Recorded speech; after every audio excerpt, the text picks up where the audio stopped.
محمد مقتدای اهل عالم، محمد مصطفای آل آدم، محمد رحمت للعالمین، رسول آسمانی بر زمین. 27 رجب مشہور ہے کہ اس دن رسول اللہ صلی اللہ علیہ وآلہ وسلم کو رسالت کے لیے مبعوث کیا گیا، جبکہ اہل سنت کے ہاں مشہور ہے کہ اس دن آپ کا سفر معراج ہوا۔ شیعہ مسلک کے مطابق رسول پاک صلی اللہ علیہ وآلہ وسلم کی معراج 17 رمضان کو ہوئی۔ خدا کے نام اور توحید کے ساتھ تعلیم سے وحی و بعثت کا آغاز اس طرح سے ہوا۔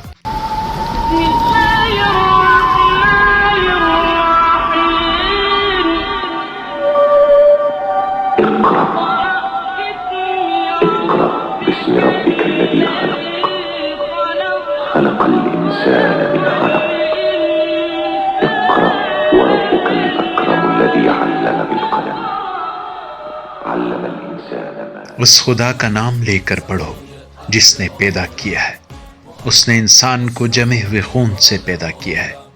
پڑھو اور تمہارا پروردگار بہت کریم ہے، جس نے قلم کے ذریعے تعلیم دی ہے اور انسان کو وہ سب بتا دیا ہے جو اسے معلوم نہیں تھا۔ محمد مقتدای اہل عالم، محمد یوم مبعث وہ دن ہے جس دن خدا کی طرف سے پیغمبر اسلام مبعوث پر رسالت ہوئی۔ بعثت پیغمبر انسان کے لیے شرک، بے انصافی، نسلی امتیاز اور جہل و فساد سے نجات پانے کی راہ کا آغاز ہے، تاکہ انسان توحید، معنویت اور عدالت و کرامت کی سمت قدم بڑھائے۔ بعثت نبوی معنوی تحریک سے شروع ہوئی اور عالم انسانیت میں ایک انقلاب برپا کر دیا۔ یہ روحانی تحول مادہ پرست انسانوں کے لیے مبدأ خلقت کی سمت ہدایت کا باعث بنا، برائی سے روکا اور نیکیوں کی ترغیب دلائی۔ بعثت رسالت نبوی تاریکیوں سے انسان کے نکلنے اور روشنی کی جانب حرکت کے آغاز سے شروع ہوئی۔ امام خمینی رحمۃ اللہ فرماتے ہیں کہ یوم مبعث ایسا عظیم دن ہے کہ ازل سے ابد تک جس کی مثال نہیں ملتی اور نہ ملے گی۔ ایسے پیغمبر کا یوم مبعث کہ جس نے تمام نفسانی اور ملکوتی مقامات کو درک کیا ہے اور تمام ظاہری اور باطنی شریعتوں کا عالم ہے، اور اس کے بعد کسی دوسرے نبی و رسول کی ضرورت ہی نہیں ہے۔ بعثت شائستہ انسانوں کی برائیوں سے پاک ہونے کا مژدہ ہے۔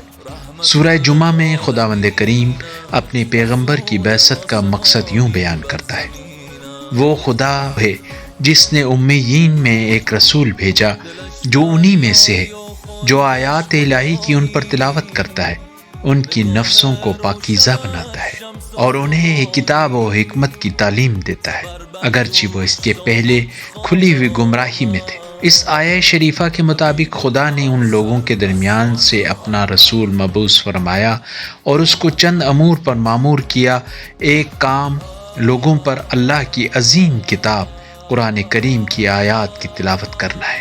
قرآن کریم ایک دسترخوان ہے۔